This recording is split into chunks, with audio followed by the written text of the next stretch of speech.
From ancient wars between Izumo and Kibi to cutting-edge genome research in Tokyo, this is the untold story of how Japan and its people truly came to be, aftermath of the Izumo War, and the real story behind the Jimmu myth. After the fierce attack from the kingdom of Kibi, the eastern Izumo kingdom agreed to a ceasefire, but their response was strategic. They decided to stop distributing bronze swords to local clans and instead offer them to Kibi. However, they didn't surrender everything. Some swords were hidden underground, entrusted to the gods. Others were melted down into bronze ingots and handed over. Izumo was a matrilineal society, ruled not by force, but through a vast spiritual and familial network. They were not used to war. When faced with violence, they chose to pray. Their gods, descended from India, took the forms of elephants, snakes, and dragons. Sarutahiko, with a long nose, and the Tengu are echoes of this belief. This ancestral reverence later shaped Japanese Buddhism. Although Indian Buddhism wasn't centered on ancestor worship, in Japan it transformed because the Izumo spirit of honoring the dead was deeply rooted. The idea that ancestors protect us is one of Japan's oldest beliefs.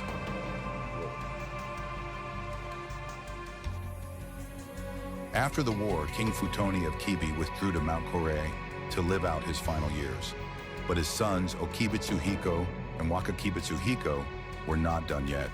They marched southward to occupy Okuzumo, a region rich in iron sand and home to ancient Tatara ironworking.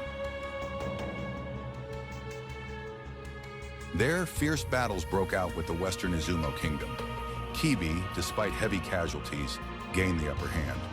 The western Izumo kingdom chose to surrender. They buried their sacred bronze bells and melted down their swords into ingots to offer to Kibi. Satisfied with the tribute and weary of war, the Kibi army returned home without occupying Okuzumo. This event became the origin of the Yamato no Orochi legend. The eight-headed serpent symbolized Izumo, while the sword found in its tail hinted at the region's iron-rich soil. The high river with its 8 tributaries gave the myth its form. With the first Izumo War concluded, peace was restored.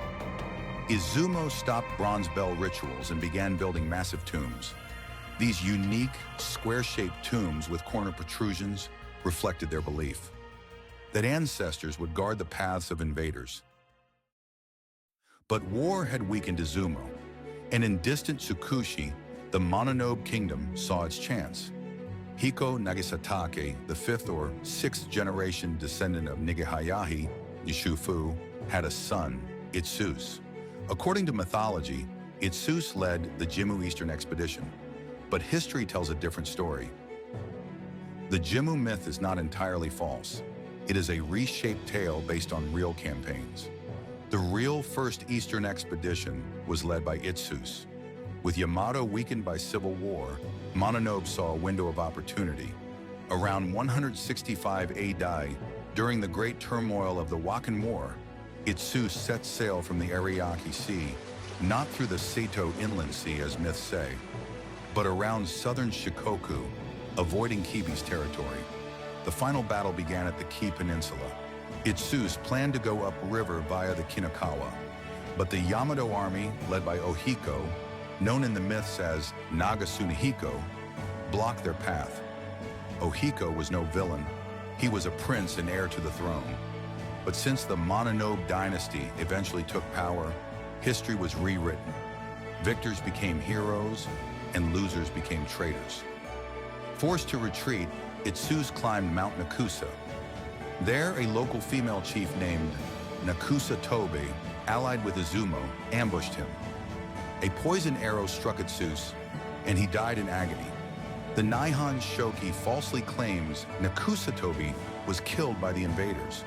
In reality, she was a descendant of Izumo royalty, and women held power in the matrilineal Izumo society. Itsus's younger brother, Umashimaji, took command. As in the myths, they turned toward Kumano. Guided by Yatagarasu, the three-legged crow, they entered Yamato. But Yatagarasu was not a mythical bird. He was Ota Tanehiko, a priest of Mount Miwa and a distant relative of Izumo royalty. At Kumano, the Mononobe built shrines for their ancestor Shufu, Kumano Hongu Taisha and Kumano Hayatama Taisha. Though Shufu never came to Japan himself, his descendants did, and their landing was later mythologized as Shufu's own. Back in Yamato, Prince Ohiko, realizing reinforcements would not come, abandoned Yamato and founded a new kingdom in Iga. With Ohiko gone, there was no one left to unify Yamato. Ota Tanehiko invited the Mononobe into Yamato, hoping to become king himself. He guided them through the mountains. This Yatagarasu guidance was a poetic retelling of political maneuvering. The Mononobe ascended Mount Torimi, a sacred site of sun worship. The remnants of Izumo fled Yamato.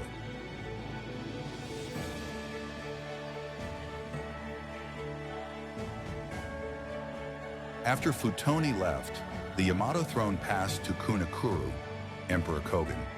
To end the conflict, he married Utsushikomi, daughter of the Mononobe. A new peace began, and now we move to the land of Himiko. And so, the Kansai region, once a center of stability, experienced a growing number of conflicts, driven by an influx of immigrants and foreign cultures.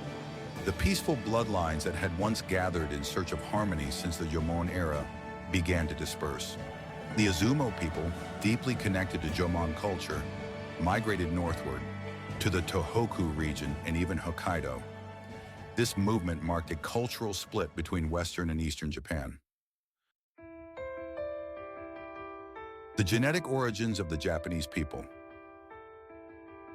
The three-layer model, a new discovery from genetic research. Where did the Japanese people come from? This question has long fascinated many. Until recently, the common belief was that modern Japanese are a mixture of Jomon and Yayoi peoples. But now new research is beginning to overturn this long-held assumption. It's called the three-layer model. Chapter 1. Genome analysis unveils the essence of the Japanese. In recent years, dramatic advances in genome sequencing have revealed groundbreaking insights into our ancestry. In 2024, a research team from Riken and the University of Tokyo analyzed DNA from over 3,000 people across 7 regions of Japan. Their findings revealed that modern Japanese can be grouped into 3 distinct ancestral lineages. Chapter 2. What are the 3 ancestral groups? These 3 groups are the Jomon lineage, most prevalent in Okinawa, the Kansai lineage, dominant in the western regions, the Tohoku lineage, strongest in northeastern Japan. Among these, Okinawa retains the highest proportion of Jomon ancestry at 28.5%, while Kansai has only 13.4%, a notably lower figure. Chapter 3. Ancient DNA in the Kanazawa University Study. Interestingly, this 3-layer model had already been hinted at in 2021 by a Kanazawa University research team. They extracted DNA from 12 individuals from 6 ancient sites, spanning the Jomon, Yayoi, and Kofun periods. Their study suggested that the Japanese people were formed by 3 major migratory waves and intermixing. One around 20,000 years ago, the arrival of the Jomon people from the continent. 2, during the Yayoi period, the migration of Northeast Asian rice farming groups. 3, in the Kofun period, a renewed influx of East Asian populations. These 3 phases shaped Japan's complex genetic structure. Chapter 4. Traces of the Jomon still remain. Another University of Tokyo study estimated Jomon ancestry levels by prefecture. Regions like Aomori, Akita, Kagoshima, and Shimane showed particularly high levels of Jomon DNA.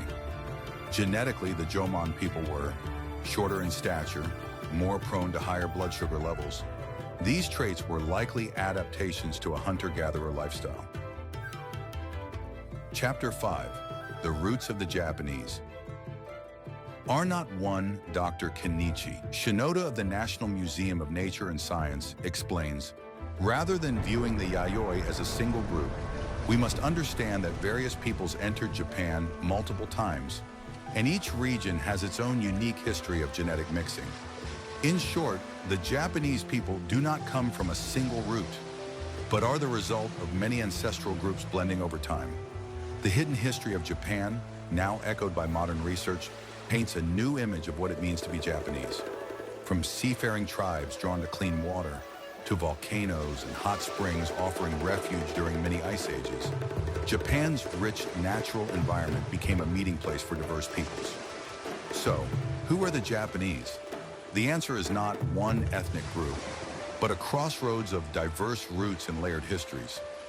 And now the tiny letters in our DNA are beginning to tell that story across time and space.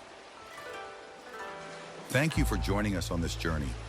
If this story stirred something within you, we invite you to subscribe, share your thoughts, and walk with us as we continue to uncover hidden threads in the fabric of human history.